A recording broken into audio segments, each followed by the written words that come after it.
여러분 안녕하십니까? 여수 MBC 뉴스데스크입니다.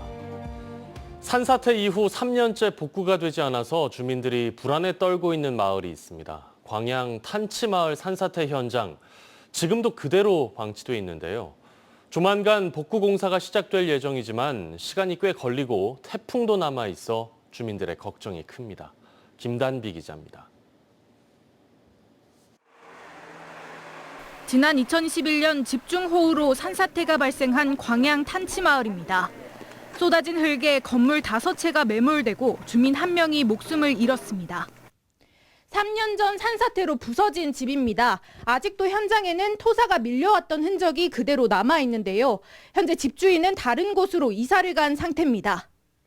주민들은 그날의 악몽을 잊을 수 없습니다.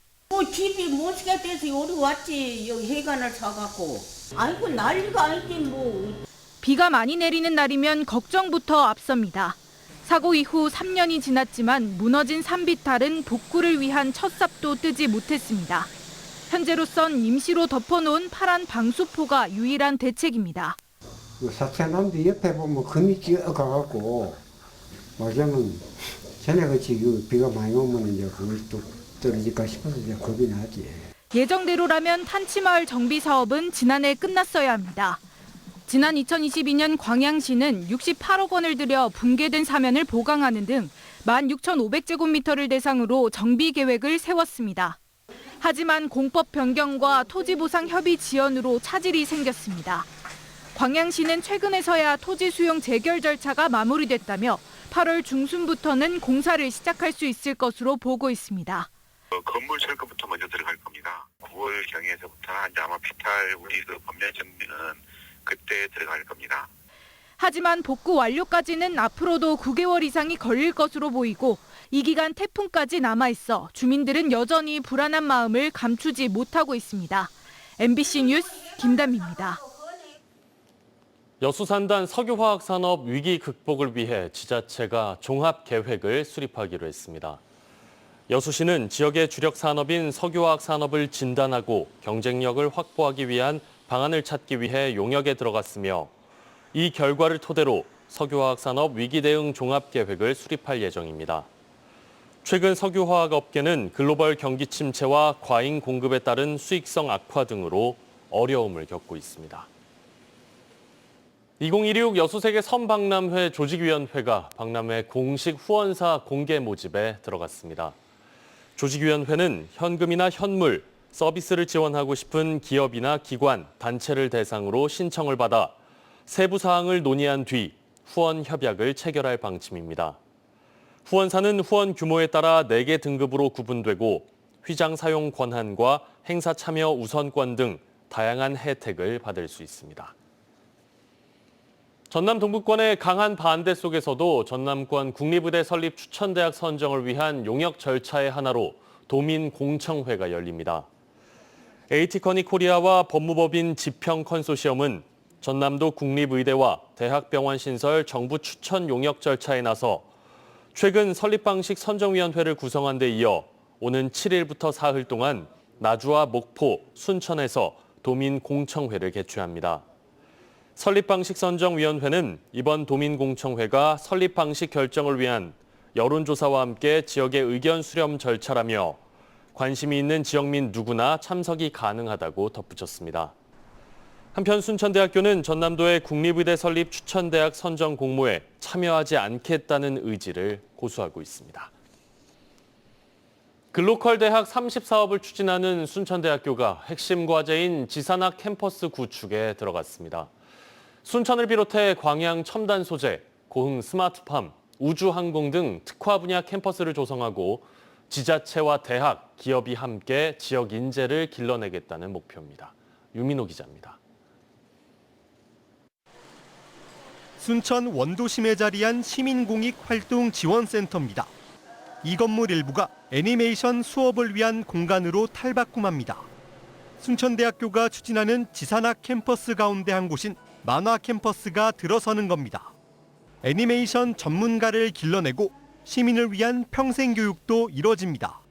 포스코 광양제철소와 항만이 가까운 광양시 중동 일대, 첨단 신소재 연구센터를 비롯한 광양 캠퍼스가 조성될 계획입니다.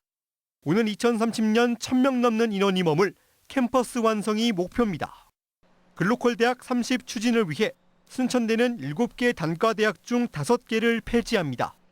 대신 글로컬 대학 특화 분야인 그린 스마트팜과 애니메이션 문화 콘텐츠, 우주항공 첨단 소재 스쿨 체제로 개편하고 전남 동부권 지자체에 지산학 캠퍼스를 구축합니다. 대학이란 한정된 공간에서 벗어나 지자체와 기업, 시민이 함께 지역에서 일하고 정착할 인재를 길러내겠다는 구상입니다.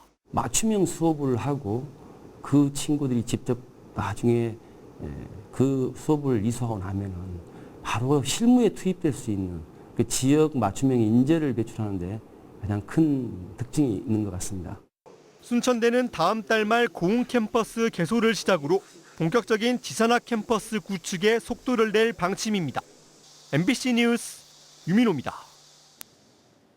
광양만권 산업단지의 안정적인 수자원 확보를 위한 관리 방안이 필요하다는 주장이 나왔습니다.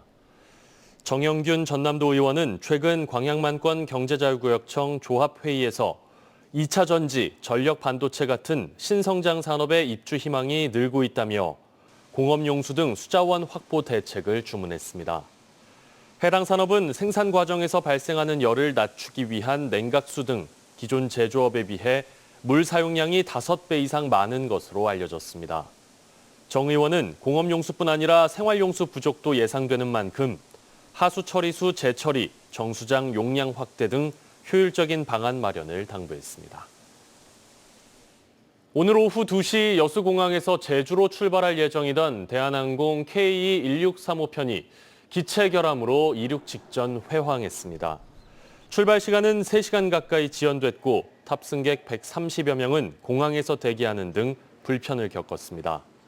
대한항공 측은 여객기가 활주로로 이동하던 중 엔진 발전기에 경고등이 점등돼 기체를 긴급 정비했다며 정확한 원인을 조사하고 있다고 밝혔습니다.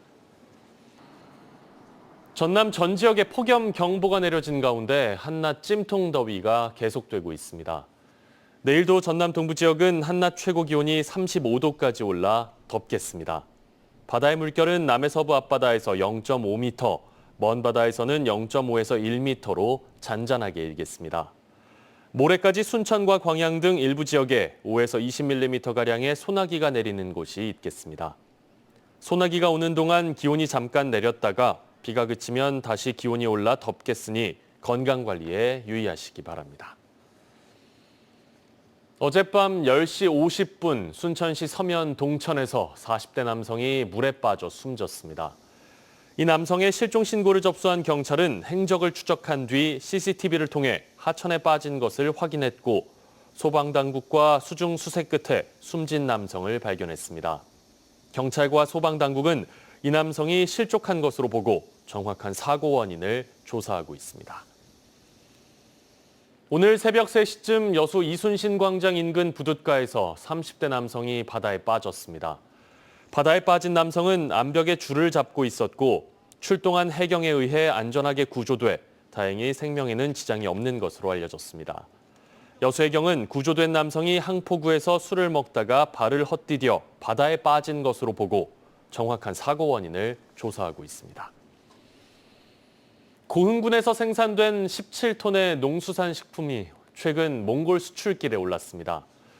고흥군은 지난 5월 농수산물 수출 개척단이 울란바토르 식품유통회사와 100만 달러 규모의 수출 협약을 체결한 이후 쌀과 유자차, 김과 음료 등 17톤 규모의 농수산 식품이 어제 고흥에서 몽골 수출길에 올랐다고 밝혔습니다.